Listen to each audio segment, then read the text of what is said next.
let's talk about Tate for a second. So I agree with probably 90% of what Andrew Tate says. I don't know if I agree with 90% of what most people say, because I think he generally stands for male improvement, self-improvement, accountability, not feeling sorry for yourself, positivity. But then there's some things that's like, I don't know about that, Tate. I'd probably word that a little bit differently. But why? Of course, I'm not going to agree with everything that someone has said. You said that he actually says a lot of things, and there's a reason that there's a place for him in the marketplace. The base of what he said, it comes.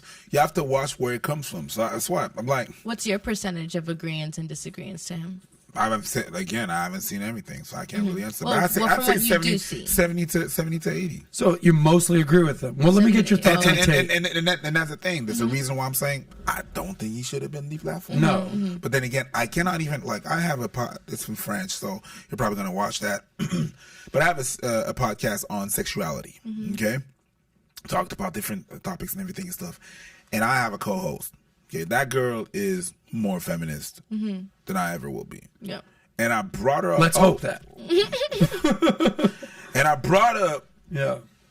And I brought up the Andrew Tate thing. It's like, yo, do you want to talk about Andrew Tate? She's like, I don't want to give more space to that person. I'm like, you're missing the point. Yeah.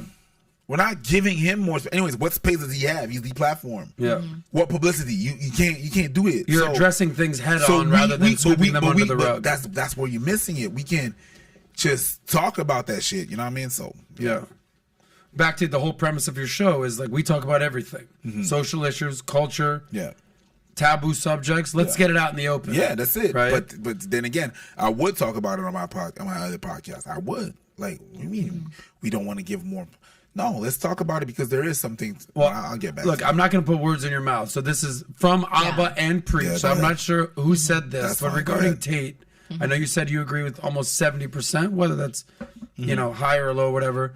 These are some of the terminologies or words that you guys have used on your channel. Again, not you. This could have been Abba, Preach. Go ahead. You said goofy, immature, corny like that to manipulate women. And his advice is not for the typical average guy. Absolutely. What do you have to say about those That's comments? the thing, is that I can agree with what he's saying. Yeah.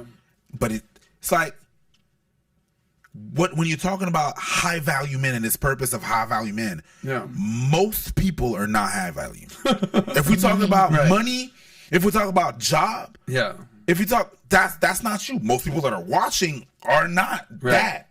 Are not people, owners of company, are not like back to your CEO comment. Back to CEO and stuff like that. You're not that. Well, one of the things I always say is most people are most people. Most people are most people. Exactly. So you're not. If you're talking about a high value man, it's top 10%, top 1%. Everybody cannot be high value. Correct. Or else the term high value loses its purpose. Yeah. You cannot be high value. So whenever you're talking about, when you get a girl, don't do this, don't do that, and everything, you shouldn't pay for. That's not how the world works. Right. And you're talking about other people. Like it's like if you're addressing, and you're addressing the most people. In a 10% people package, there's a disconnect to me. Right. So when there's that disconnect, it is goofy. It's like if you're addressing a room of 1,000 people, and the front row are all the CEOs and the C-suite executives. But you're talking to the whole rest of the room is just regular employees, salespeople, what have you. And you said, as this type of high value man, this is how you need to operate. The front row is going to be like, all right, I feel you. But the 90% of people in the back are like, bruh, I'm paycheck to paycheck, baby. I don't know what you're talking about. Well, that's what happened in a lot of companies. I'm not going to say most companies, but a lot of companies where when you have the CEO talking, the CEO is talking, and you have like table talks and stuff like that. You know what I mean? And then townhouses, they used to call it when I used to work on customer service. So you meet with the CEOs and stuff like that. And he says something, oh, we're going to do this and we're going to do that. And they're really not, we're invited, but they're really not talking to me. They're talking with the investors. They're talking with the partners, really. Because it's going to benefit you.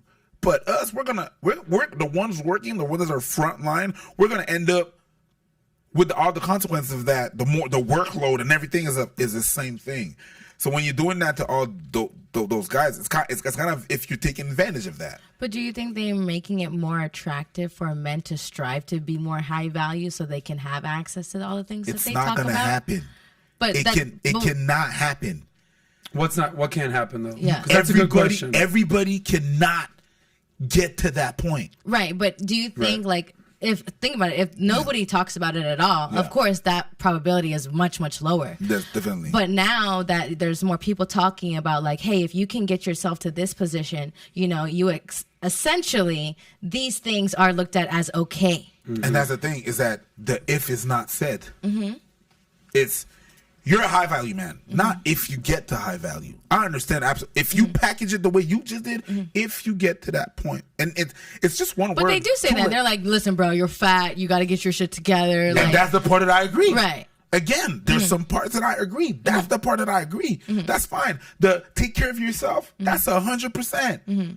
We cannot take that away from it. Yes, 100%. Take care of your shit. You can't be out there, you just, you talk about, I can't get women, do you have a job? No. That's common knowledge. Absolutely. Right. It's the other part where you're talking about, when you start being outlandish, you start to talk about ex-workers or whatever stuff. You people don't do this and don't, when they actually do. When you work long enough in the business and you work with those people that are actually high value, and saying that from the perspective of a guy that worked in a 5-star hotel serving those people, the people that got money, you know what goes on behind the door. You know what they do and what they actually pay for and what goes to their room. You're like, nah, that's not true. When you say, high value shouldn't, they all do. I worked at the Grand Prix of Montreal. Can you give like an example specifically? I work at the Grand Prix of Montreal. I like how you said that. Grand Prix Montreal. That's how you say it. The Grand Prix. Basically, it's the F1. Don't say Grand Prix. No, right here. Gotcha. Grand Prix. Okay. But that's the thing, is that I work at that one event. Everybody's there. We host Ferrari. We host all the big guys. You're doing it. We doing it. Let's go. Breakfast in the room, let's go. Next order, okay? Coffee, yes, okay, yes, please. All those high value people, those stars, you know at night who goes in the room. Who's going in the room? Yeah, who's going in there? Ex-workers, left, right, and center, they all do it. And there's a reason why. Ladies of the night. Ladies of the night. But isn't that what they talk about? Like they can get whatever lady they want. So isn't that like? No, that's not what they said. They say specifically you should, as a high value man, and that's where our beef with Fresh and Fit started. When they said no, a high value man shouldn't pay for box, and I'm like, they shouldn't. They shouldn't. Some do, but they shouldn't. That's not what they said. You're gonna pay either way. Let me tell you something. But that's what I'm saying. It's like, no. Somebody who's familiar with luggage and boxes and suitcases. Exactly. Let me tell you, you're gonna pay one way or another. You're gonna pay, and then you're saying like, if you're doing that, you're not doing that. You're a simp. You're all this and that. That's where the beef started. When we said that's not exactly true. They high value people considered high value actually pay, and we just said that. Well, they went on another tangent, but we just said that. We're gonna talk about Fresh and Fit. We'll definitely talk about that. But I think just to sum up kind of what you're saying about the high value man, you familiar with the Pareto Principle? The Pareto Principle is essentially this. No, I'm not. It's the 80-20 rule.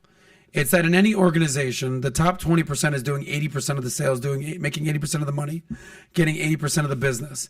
If you extrapolate that as far as social dynamics and men and women, the top 20% of men are getting 80% of the box. Okay? That's just kind of how it works.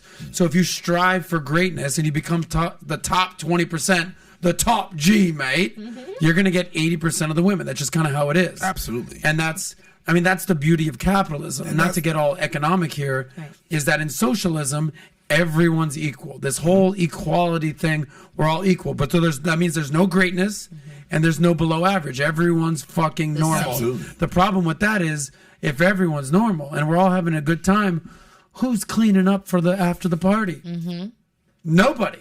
That's what socialism doesn't solve for. Capitalism says, listen, we'll all start off here. Some start off a little bit higher. Some start off a little bit lower. Kind of is what it is. Life ain't fair.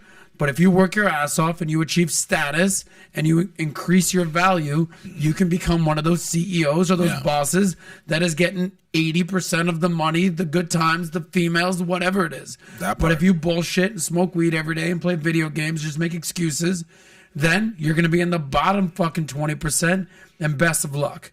And essentially, I think whether it's Tate and Fresh and Fit and everyone kind of communicates it differently, it's you got to get on your A game if you want the benefits of life. So if you like that clip, click right here to watch another. Or if you want to watch the entire Soscast, click right here.